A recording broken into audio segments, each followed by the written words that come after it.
करते हैं खबरों का। नए कृषि कानूनों के खिलाफ किसानों का विरोध प्रदर्शन लगातार जारी है। इसके विरोध में किसान दिल्ली बॉर्डर पर प्रदर्शन कर रहे हैं। किसान संगठनों ने 26 जनवरी को गणतंत्र दिवस के मौके पर ट्रैक्टर मार्च निकालने का ऐलान किया था। इस बीच किसानों के ट्रैक्टर मार्च को लेकर सुप्रीम कोर्ट में सुनवाई टल गई है। अब 20 जनवरी को मामले पर अगली सुनवाई होनी है। आपको बता दें कि ट्रैक्टर मार्च को लेकर दिल्ली पुलिस ने कोर्ट में याचिका दाखिल की है। दिल्ली पुलिस ने सुप्रीम कोर्ट में दाखिल अपनी याचिका में किसानों के 26 जनवरी को होने वाले ट्रैक्टर मार्च पर रोक लगाने की मांग की है। दिल्ली पुलिस ने इसके लिए कानून व्यवस्था का हवाला दिया है। इस मामले पर सुप्रीम कोर्ट में सुनवाई शुरू हुई थी, लेकिन फिलहाल इस मामले को बुधवार तक के लिए टाल दिया गया है। सुनवाई के दौरान सुप्रीम कोर्ट ने कहा कि दिल्ली में प्रवेश का सवाल कानून व्यवस्था की विषय है और ये दिल्ली में कौन आएगा या कौन नहीं जाएगा, इसे दिल्ली पुलिस को तय करना है। सुप्रीम कोर्ट ने कहा कि प्रशासन को क्या करना है और क्या नहीं करना है, ये कोर्ट नहीं तय कर सकता। वहीं केंद्र सरकार की ओर से पेश अटॉर्नी जनरल के वेणुगोपाल का कहना है कि किसानों की ट्रैक्टर रैली अवैध होगी और इस दौरान दिल्ली में 5000 लोगों के प्रवेश की संभावना है।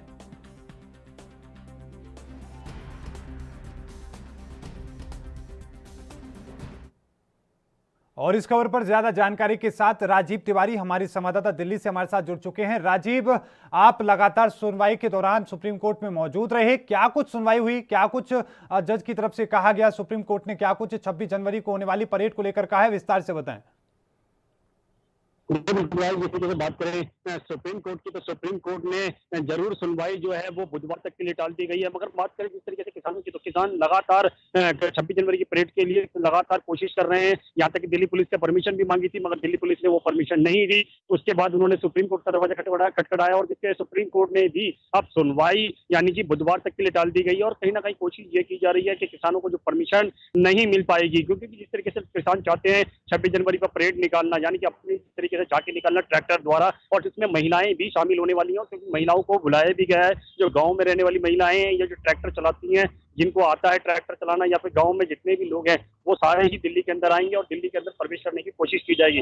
मगर बात करें जिस तरीके से 26 जनवरी की परेड की, जरूर 26 जनवरी की परेड किसानों की तरफ से निकाली जाएगी और कहीं ना कहीं कोशिश ये की जाएगी सरकार के ऊपर ज्यादा से ज्यादा प्रेशर पड़ सके। मगर कहीं ना कहीं ये स्पष्ट है, जिस तरीके से दिल्ली पुलिस ने स्पष्ट कर दिया कि 26 जनवरी के मद्देनजर रखते हुए दिल्ली के अंदर प्रवेश करने की अनुमति नहीं है, क्योंकि सुरक्षा व्यवस्था उनको मैनेज करनी होती है और कहीं ना कहीं दिक्कतें आती हैं, और इसकी वजह से 26 जनवरी की परेड के लिए किसानों को परमिशन नहीं दी जा रही है। मगर देखना होगा जब बुधवार की यानी कि डेट दी गई है सुनवाई के लिए दोबारा से, और सुप्रीम कोर्ट ने, तो सुप्रीम कोर्ट देखने होगा कि बुधवार को किस तरीके का फैसला लेती है। मगर एक चीज स्पष्ट है, जिस तरीके से किसान चाहते हैं सरकार के ऊपर प्रेशर बनाना और लगातार 26 जनवरी की परेड के लिए कोशिश की जा रही है सरकार के ऊपर प्रेशर बने, मगर सरकार अभी भी कृषि कानून को वापस लेना नहीं चाहती है, क्योंकि उन्होंने कल भी किसानों के संगठनों के जो नेता हैं उनको कहीं ना कहीं ये संदेश दिया था कि आप कृषि कानून को वापस लीजिए, कृषि कानून के छोड़कर कोई और विकल्प बता सकते हैं और केंद्र सरकार उसके लिए बातचीत करने के लिए दौर अपना सकती है। मगर देखना है किस तरीके की बैठक होगी, यानी कल भी जो बैठक है वो किस तरीके पर जाती है, मगर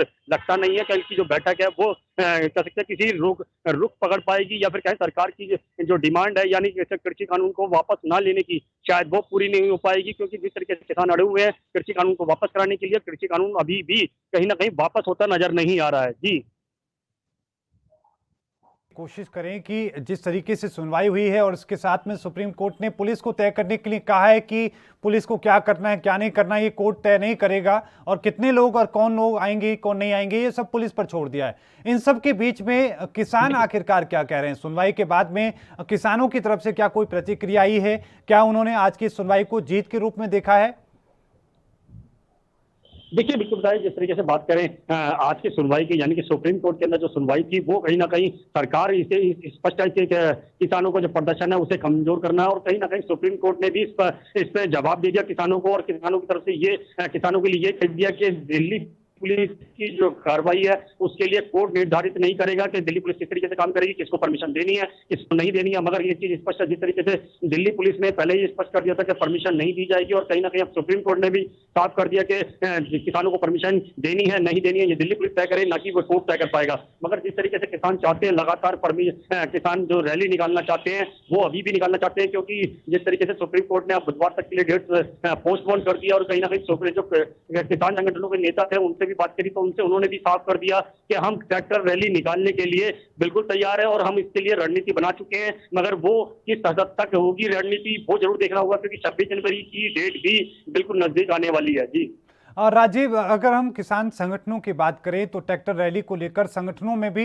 अलग अलग तरह के मत हैं। राकेश टिकैत गुट की अगर हम बात करें तो वो लगातार यही कह रहे हैं कि हम लाल किले से इंडिया गेट तक पहुंचेंगे। तो वहीं अगर संयुक्त किसान मोर्चा की हम बात करें, जिस तरीके से उन्होंने बीते रोज प्रेस कॉन्फ्रेंस की और साथ में ये कहा कि हम सिर्फ रिंग रोड पर रहेंगे, ये मतभेद क्या दर्शाते हैं और क्या रणनीति आगे भी बदली जा सकती है किसान के ट्रैक्टर मार्च को लेकर? देखिए बिल्कुल भाई, जिस तरीके से किसान संगठनों की बात करें तो किसान संगठनों में बेशक मतभेद अलग अलग है, मगर कहीं ना कहीं सरकार के ऊपर प्रेशर बनाने की जरूर कोशिश की जा रही है, चाहे वो राकेश टिकैतिया हो या फिर कोई और नेता हो या फिर किसी और संगठन की बात करें। लगातार कहीं ना कहीं किसान सरकार के ऊपर प्रेशर बनाने की कोशिश कर रहे हैं, मगर जिस तरीके से कहा जा रहा है कि लाल किले से कह सकते हैं रैली निकाली जाएगी और पूरी कोशिश की जाएगी कि लगातार सरकार के ऊपर प्रेशर बने, मगर प्रेशर जब बन पाएगा जब इसकी परमिशन मिलेगी। मगर अभी दिल्ली पुलिस की तरफ से परमिशन नहीं दी गई है और ना ही सुप्रीम कोर्ट की तरफ से कोई ऐसा संदेश दिया गया है कि आप रैली निकाल सकते हैं, मगर रणनीति जरूर है किसानों की सरकार के ऊपर प्रेशर डालने की, मगर सरकार के ऊपर प्रेशर होने के हुए बाद भी सरकार बार बार यही कह रही है कि आप हमारे साथ आइए, बैठ के बातचीत कीजिए, मगर कृषि कानून को वापस लेने की प्रक्रिया को छोड़कर किसी और मुद्दे पर बातचीत करने के लिए तैयार है। पराली का मुद्दा हो या बिजली का मुद्दा हो, इन पर वो बातचीत करने के लिए तैयार है, मगर कल की जो बैठक है वो भी देखना होगा किस नतीजे पे जाती है। मगर आशंका यही जताई जा रही है कृषि कानून को लेकर जो कल की जो बैठक है वो भी विफल रहने वाली है। जी लेकिन एक बात और हम समझे राजीव की जिस तरीके से किसान नेताओं ने अपनी बात कही, उधर बीजेपी की हम बात करें या खुद केंद्रीय कृषि राज्य मंत्री की हम बात करें, कैलाश चौधरी की तरफ से बयान सामने आता है और वो ये कहते हैं कि ये ट्रैक्टर मार्च नहीं होना चाहिए किसानों का, इससे देश की जो छवि है दूसरे देशों में गलत तरीके से जाएगी। बीजेपी के बाकी लोग भी इसी तरीके से दिखा रहे हैं। तो क्या किसान ये मान रहे हैं कि कल जो बैठक होने वाली है, उनके 11वें दौर की जो बैठक है, क्या लग रहा है किसानों को लगता है कि उसमें उसका दबाव पड़ेगा और सरकार हो सकता है कि उनकी कोई एक मांग को मान ले, कम से कम कानून रद्द ना करे, एमएसपी को लेकर शायद कोई कानून बना ले उस परेड के डर से, उसके दबाव में? देखिए बिल्कुल बताइए, जिस तरीके से बात करें सरकार के ऊपर प्रेशर जरूर है और क्योंकि दबाव भी महसूस हो रहा है। सरकार बार बार यही कह रही है कि आप कृषि कानून को छोड़कर किसी और मुद्दे पर बातचीत के लिए तैयार है और वो उसको पूरा भी करना चाहते हैं, मगर जिस तरीके से बार बार कहीं ना कहीं सरकार की तरफ से यही कहा जा रहा है कि हम कोशिश कर रहे हैं बातचीत का दौर सॉल्व हो, मगर किसान सिर्फ एक ही बात पड़े हुए हैं, तीनों ही कृषि कानून को वापस किया जाए, मगर कृषि कानून वापस होने की कोई उम्मीद नजर नहीं आ रही है, क्योंकि जिस तरीके से सुप्रीम कोर्ट ने 2 महीने की रोक लगा दी है और कृषि मंत्री भी खुद कह रहे हैं कि जब सुप्रीम कोर्ट ने जब हस्तक्षेप कर दिया है और उस पर रोक लगा दिया है तो कानून को पास करने की कोई गुंजाइश ही नहीं बचती। मगर कृषि मंत्री शायद ये भूल गए कि सुप्रीम कोर्ट ने सिर्फ रोक लगाई है, ना ही कानून को रद्द किया है, मगर कानून रद्द नहीं हुए जब तक कृषि कानून के लिए किसान जो बैठे हुए हैं वो प्रदर्शन पर वो उनका जारी है।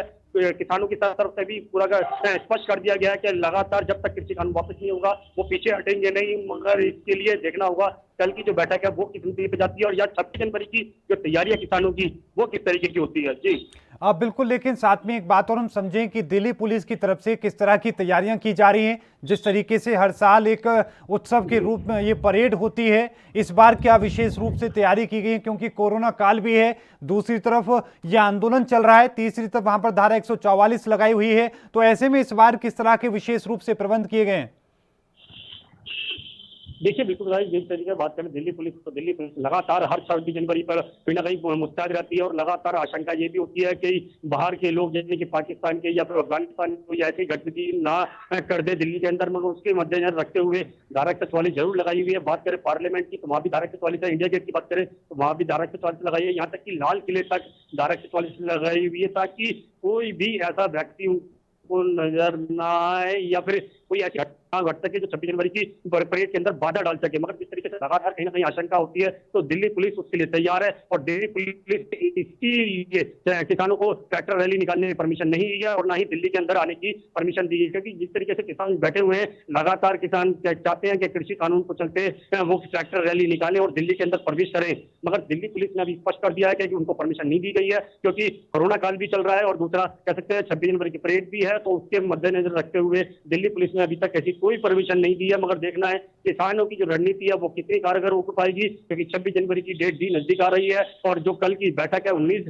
जनवरी की, वो भी देखना होगा किस तरीके की होती है। जी बिल्कुल, लेकिन साथ में राजीव एक बात और हम समझें कि लगातार जो किसान आंदोलन जो है अपने तेवर को सख्त करते नजर आ रहे हैं, लेकिन कुछ ऐसे लोग भी हैं जो सोशल मीडिया के जरिए 26 जनवरी को होने वाले जो ट्रैक्टर परेड है उसको बहुत सख्ती के साथ पेश करने की कोशिश कर रहे हैं, हिंसक रूप दिखाने की कोशिश कर रहे हैं।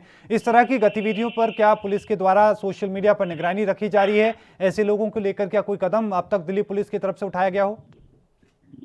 देखिए, बिल्कुल जिस तरीके से बात करें दिल्ली पुलिस की, तो दिल्ली पुलिस लगातार कोशिश कर रही है कि सोशल मीडिया के माध्यम से कोई भी ऐसा मैसेज नहीं जाए जिसके लिए चलते कहीं ना कहीं दिक्कतें आए 26 जनवरी की परेड की, या फिर किसानों की जो कह सकते हैं जो डिमांड है उसको लेकर भी सोशल मीडिया पे कह सकते हैं गौर किया जा रहा है। और सोशल मीडिया को खास तौर पर दिल्ली पुलिस के स्पेशल सेल वॉच कर रही है और कहीं ना कहीं ये कोशिश कर रही है कि मीडिया के माध्यम से कोई भी ऐसा मैसेज ना जाए जनता तक। मगर कोशिश यही है कि 26 जनवरी की परेड जो है वो शांतिपूर्ण और कि किसी को कोई दिक्कत ना आए, मगर कृषि कानून के लिए अपना रुख अपनाए हुए है, वो कृषि कानून को वापस लेना चाहती है, मगर किसान की तरफ से भी स्पष्ट कर दिया गया कि कृषि कानून जब तक वापस नहीं होगा वो पीछे हटने वाले नहीं है। तो मगर देख रहे हैं सबके बीच में 26 जनवरी की परेड किस तरीके की मनाई जाती है। जी बिल्कुल, सभी की नजरें भी वहां पर होंगी, लेकिन इंतजार, क्योंकि पूरे देश भर से जो किसान हैं वो दिल्ली की तरफ कूच कर रहे हैं और इस 26 जनवरी को होने वाली ट्रैक्टर परेड को एक ऐतिहासिक परेड बनाने की कोशिश में जुटे हैं।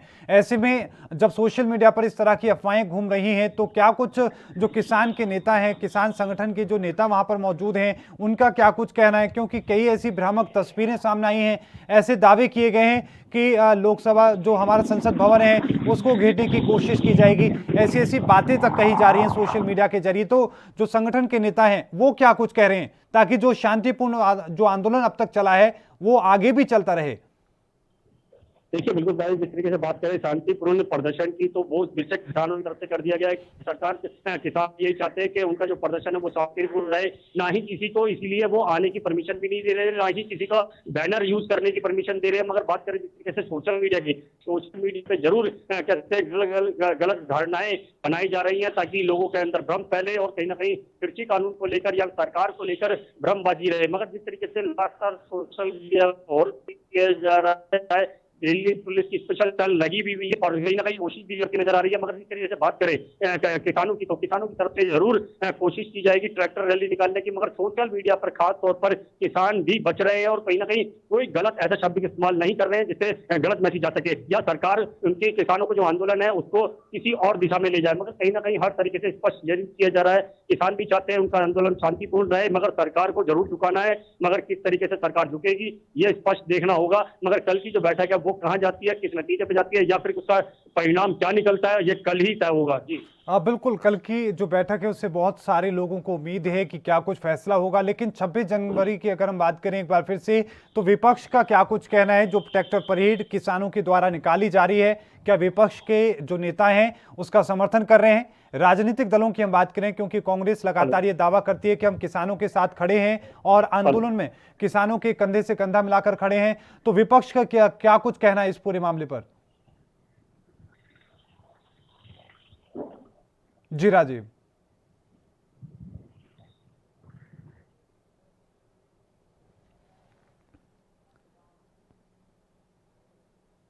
और इस बीच रुकेंगे एक छोटे से ब्रेक के लिए। ब्रेक के उस पार भी खबरों का सिलसिला लगातार जारी है।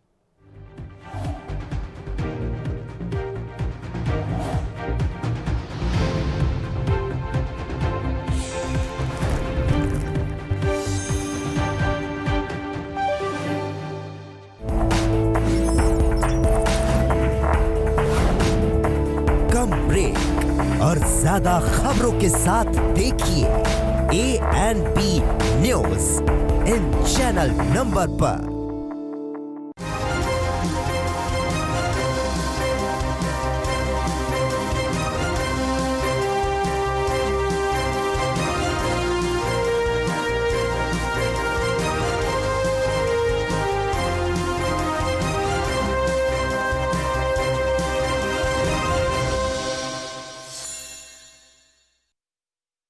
क्या आप दुबले पतले कमजोर हैं? आपकी सेहत नहीं बनती, भूख कम लगती है, वजन नहीं बढ़ता। दरअसल मेन बात खाना पीना खाना नहीं है, मेन बात है खाया पिया लगना। और अगर खाया पिया लगेगा ही नहीं तो सेहत बनेगी कैसे?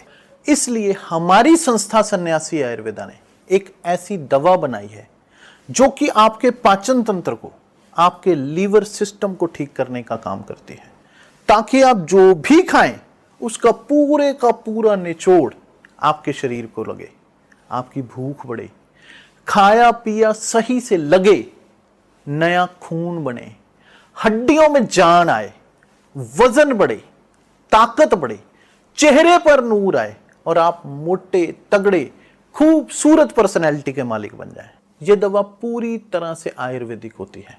इसका शरीर पर कोई भी साइड इफेक्ट, कोई भी नुकसान या दुष्प्रभाव नहीं होता। लड़के लड़कियां दोनों इसका इस्तेमाल कर सकते हैं और पहले 15 दिन के अंदर ही आपको इसका असर महसूस हो जाएगा। सिर्फ 650 रुपए की पूरे 1 महीने की दवा होती है और आप इसे घर बैठे 01145454545 पर फोन करके दवा मंगवा सकते हैं। लखनऊ से लेकर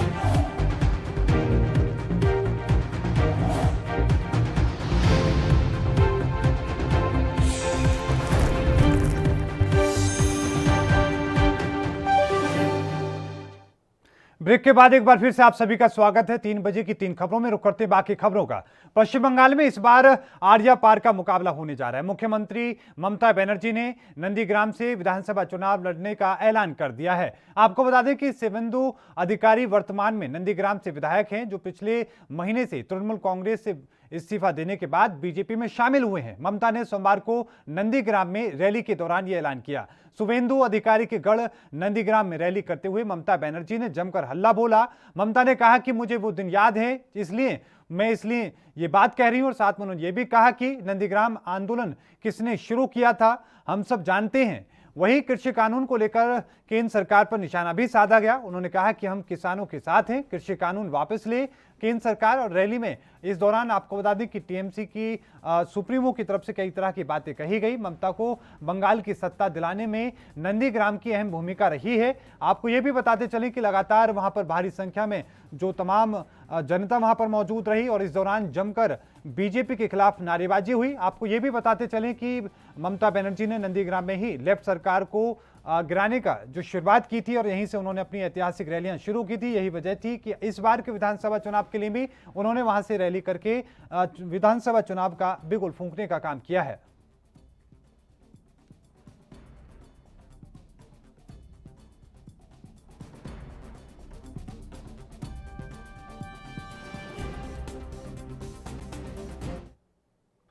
और इस खबर पर और ज्यादा जानकारी के साथ हमारे साथ और ज्यादा चर्चा करने के लिए डॉक्टर दयाशंकर हमारे साथ हैं टीएमसी से। आपका स्वागत है सर एएनपी न्यूज पर। दयाशंकर जी, किस तरीके से आप देखते हैं, बड़ा ऐलान किया गया है और किस तरीके का ये माहौल होने वाला है? जी, ये माहौल बहुत ही अच्छा होने वाला है, बंगाल के पक्ष में होने वाला है। जिस पार्टी का तो पता ही नहीं कि चेहरा कौन होगा, और जैसे एक ही चेहरे को पूरे देश भर में यूज किया जाता है, तो ये चीजें गलत हैं। लोगों को गुमराह करने का ये विषय है, और किसी भी स्टेट को सही दिशा देने के लिए, विकास करने के लिए, धरातल पे कार्य करने के लिए एक मुखिया का होना अति आवश्यक होता है। और विपक्ष के पार्टी के पास कोई चेहरा नहीं है, सिर्फ लोगों को गुमराह करना, जुमलाबाजी करना, धरातल पे कार्य नहीं करना। लेकिन डॉक्टर दयाशंकर जी, अगर विपक्ष के पास चेहरा नहीं है लेकिन बावजूद इसके टीएमसी की कई बड़ी जो चेहरे हैं वो छोड़ कर जा रहे हैं, क्या वजह आपको नजर आती है? जी, पूरे देश से जो है बीजेपी के जो भी सहयोगी दल रहे हैं, कल की घटना है, एक 1976 से जुड़े हुए थे प्रभुनाथ चौहान जी, गाजीपुर के रहने वाले हैं। कल उनका मैं इंटरव्यू देख रहा था, उन्होंने बहुत दुखित मन से भाजपा को छोड़ा है और ओम प्रकाश जी ने सरकार में रहते हुए छोड़ा है। तो बीजेपी की नीतियों से सभी लोग रूबरू हो रहे हैं। गुमराह किसी को कुछ दिनों तक किया जा सकता है ना, लेकिन लोगों की आंख खुलने लगी है। अब लोग समझ रहे हैं और ये संदेश जो है पूरे देश में जा रहा है कि बीजेपी का साग गिर रहा है, वो काम करने वाली पार्टी नहीं है। लोगों को जुमला छोड़कर, झूठ बोलकर अपने आप को, मतलब कहा जाता है ना कि बालू के रेत पे महल कब तक आप बना के रखोगे। धरातल पे कोई कार्य नहीं है। इनका जो कार्य है सिर्फ धर्म के नाम पे आपसी विवाद करके, सौहार्द बिगाड़ के राजनीति लेकिन करना। सर अगर काम नहीं है और ये बालू के रेत पर ही अपना महल खड़ा करने की कोशिश हो रही है, तो क्यों आखिरकार शुभंदी के गढ़ में जाकर इस तरीके से ममता बनर्जी को रैली करनी पड़ती है, ये ऐलान करना पड़ता है कि वो यहाँ से विधानसभा का जो मैदान में उतरेंगी, टिकट भरेंगी और लड़ेंगी यहाँ से? ऐसा है कि नेताओं के लिए कोई भी गढ़ किसी का नहीं होता है जी। इससे पहले भी आप लोगों ने कहा कि कौन जी आ रहे हैं यहाँ पे चुनाव लड़ेंगे, तो हमने भी आपके चैनल के माध्यम से बात हुआ था जी। तो बताया था कि देश सबका है, कोई कहीं से भी स्वेच्छा से चुनाव लड़ सकता है। तो जहां से हमारी इच्छा करेगी, हमारे चाहने वाले अधिकतम लोग होंगे, तो वहां पे आदमी चुनाव लड़ता है। लेकिन साथ में एक बात और हम समझने की कोशिश करें, कैलाश विजयवर्गीय और खासतौर पे बीजेपी के बाकी नेताओं की भी हम बात करें, उनका लगातार इस तरह की चीज़ों को देखने का बाद ये कहते हैं वो कि टीएमसी घबरा चुकी है, मुख्यमंत्री ममता बनर्जी डर चुकी है बीजेपी से, यही वजह है कि इस तरह की चीज़ें हो रही हैं। जी, बीजेपी बहुत घबराई हुई है। देश में जो हालात इस समय है, उनके प्रदेश में जहां जहां सरकारें हैं, किसान आंदोलन के तहत उनके सीएमओ को लोग अपना कार्यक्रम नहीं करने दिया जा रहा है और किसान एकदम लगे हुए हैं। 26 जनवरी को जो है परेड करने वाले हैं, ट्रैक्टर जुलूस निकालने वाले हैं। तो कम से कम अगर ये घबराए नहीं रहते तो ये दिल्ली में होते। दिल्ली छोड़कर बंगाल में भागे हुए, चुनाव प्रचार इनको देख रहा है, देश का विकास नहीं देख रहा। देश की अर्थव्यवस्था कहाँ जा रही है, शिक्षा स्वास्थ्य का क्या है, किसानों के क्या हाल है, महिलाओं का क्या हो रहा है। लेकिन दयाशंकर जी, आपको लगता है कि पश्चिम बंगाल में किसान आंदोलन जो कि चल रहा है, पिछले 54 दिनों से चल रहा है, 70 से ज्यादा किसानों की जान भी जा चुकी है, लगता है कि इस आंदोलन का इम्पैक्ट पश्चिम बंगाल तक होगा और इस चीज को वहां की जो जनता है, वहां के जो किसान है, समझ पाएंगे? जी, हमारे बंगाल के किसान बंधु समझ रहे हैं कि ये गुमराह करने वाली पार्टी है जी। काम करने वाली, धरातल पे पार्टी जो है माँ माटी मानुष की बात करने वाली पार्टी दीदी है और इनके साथ इनको और मजबूत करना है। जिस तरह से विगत 2 बार इन्होंने प्रचंड बहुमत दिया है, इस बार 213 सीट से अधिक सीट देने की उम्मीद है हम लोगों को जनता से। बिल्कुल। लेकिन दयाशंकर जी, हाल ही की अगर हम बात करें, कैलाश विजयवर्गीय के बयान का ही मैं जिक्र करना चाहूंगा। उन्होंने कहा कि बहुत सारे ऐसे आपके नेता हैं, विधायक हैं जो उनके संपर्क में हैं, अगर वो चाहें तो आपकी सरकार गिरा सकते हैं, लेकिन वो उन लोगों को अभी शामिल नहीं कर रहे हैं क्योंकि उनकी छवि देखी जा रही है कि उनकी छवि कैसी है, उसके बाद फैसला लिया जाएगा।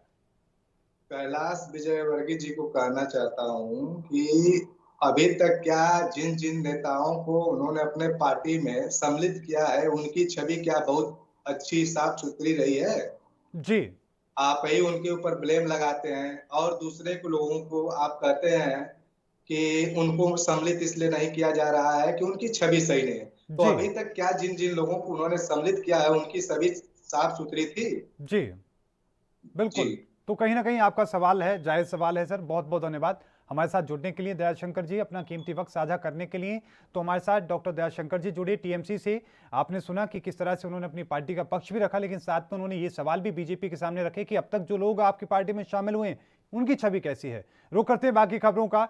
ड्रग्स विवाद में नाम आने के बाद महाराष्ट्र के कैबिनेट मंत्री नवाब मलिक के दामाद समीर खान को 14 दिनों के लिए जुडिशियल कस्टडी में भेज दिया गया है। ड्रग्स मामले में जुड़े केस में एनसीबी ने नवाब मलिक के दामाद समीर खान को किला कोर्ट में पेश किया था, जिसके बाद उन्हें जेल भेज दिया गया। एनसीबी ने समीर खान को 13 जनवरी को हिरासत में लिया था। एनसीबी से पूछताछ के दौरान उन्होंने कई चीजों के बारे में खुलासा किया है, जिसके बाद कई जगहों पर छापेमारी की गई, जिसमें उनका बांद्रा स्थित आवास पर भी शामिल है।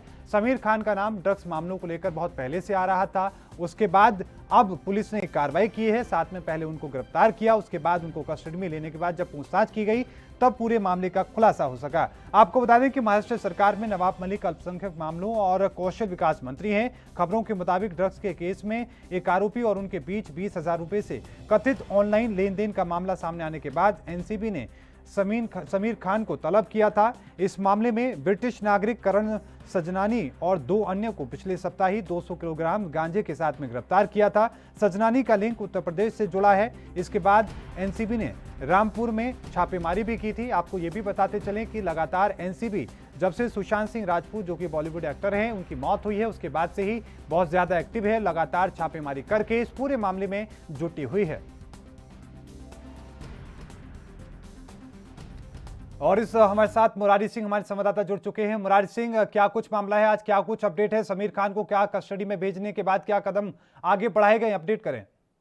जी मोहित, बिल्कुल सही कहना है। आपको बता दें कि एनसीबी ने उनसे पूछताछ के बाद जब सारी बातें सामने आई उन्हें कोर्ट में पेश किया गया था। 3 दिन के रिमांड के बाद जब आज उन्हें वापस कोर्ट में पेश किया गया तो उन्हें कोर्ट की तरफ से जेल कस्टडी दे दिया गया है। थोड़ी ही देर में लगभग 5 बजे के आसपास में वो जो है कि जेल में शिफ्ट किया जाएंगे। देखना ये होगा कि इन्हें मुंबई की भाई खल्ला जेल ले जाया जाता है या फिर तलोजा जेल में रखा जाता है। ना बिल्कुल दिलचस्प होने वाला है। बहुत बहुत धन्यवाद मुरारी हमारे साथ जुड़ने के लिए, तमाम जानकारी को साझा करने के लिए। तो हमारे संवाददाता मुंबई से जुड़े मुरारी सिंह, उन्होंने बताया कि किस तरीके से अभी कुछ ही घंटों के बाद में ये साफ हो जाएगा कि उन्हें किस जेल में ले जाना है। लेकिन सबसे बड़ी बात यह कि उनके ऊपर कई गंभीर आरोप हैं। इन आरोपों को लेकर ही पहले उनको कस्टडी में लिया जाता है, पूछताछ के बाद यह फैसला होता है और यह कार्रवाई जारी है। 3 बजे 3 खबर में अभी के लिए इतना ही। देखती रहिए एएनपी न्यूज। मुझे दीजिए इजाजत, धन्यवाद।